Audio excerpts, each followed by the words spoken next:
I have a message that I did some days ago on eunuch nation.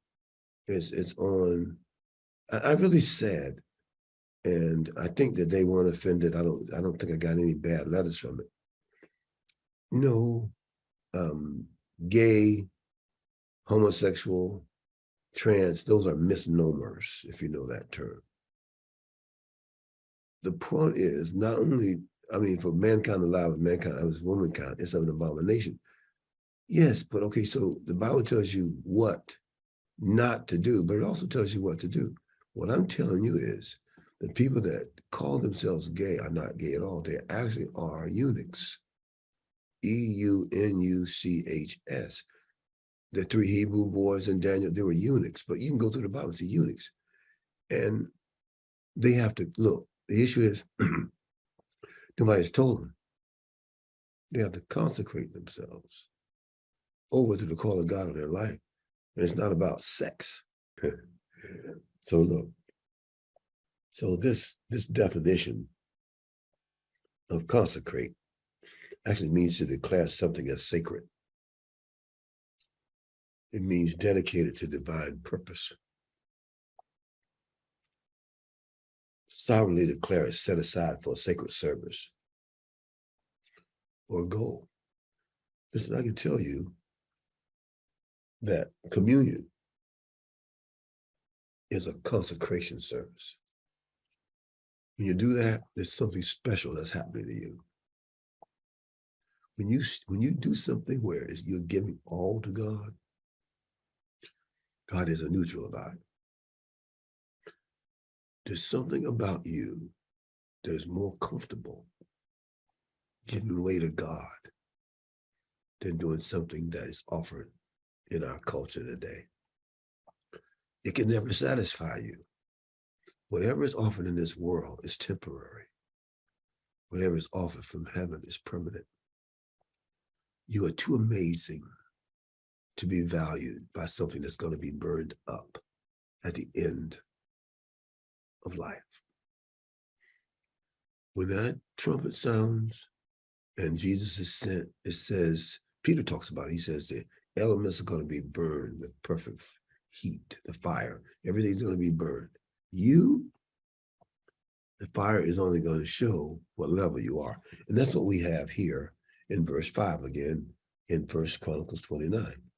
Gold for things of gold and silver for things of silver. It's talking about levels.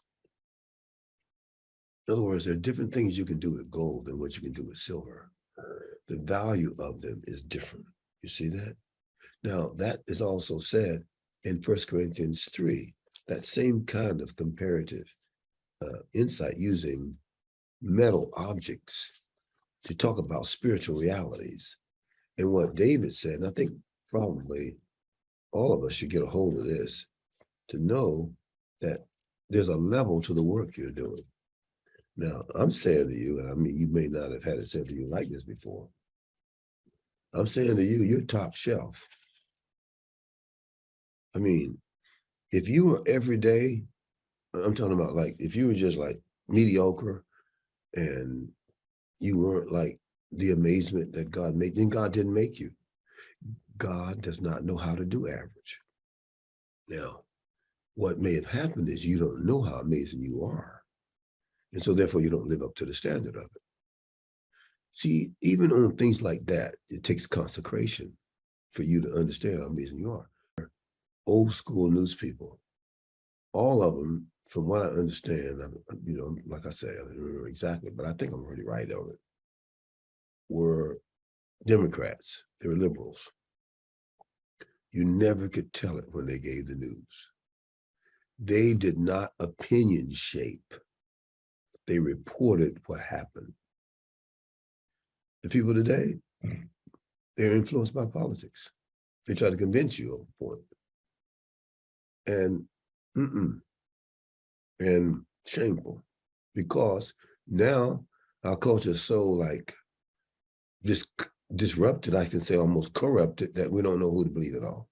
But I know who to believe. Hey, heaven and earth shall pass away, but his word endures forever. Come on, people. Glory to God. You stand on the word, you're on solid ground. And if you're dealing with something that you don't know what the word is about that particular thing that you're dealing with, go to the source of somebody who's in the word. Don't be ashamed of it. It's too important. You're too important. You can't get your information from people who's not living nothing. I remember this old mother used to say, because this guy was really a great preacher. And she'd sit in there because, she was in the church. I don't remember whether she was invited or not, and this guy was preaching, and this guy said, well, wow, she is really preaching up a storm. He is really preaching up a storm. And his own mother said, yeah, he's preaching up a storm, but he ain't living nothing. See, that's critical right there, man. That's not you anyway.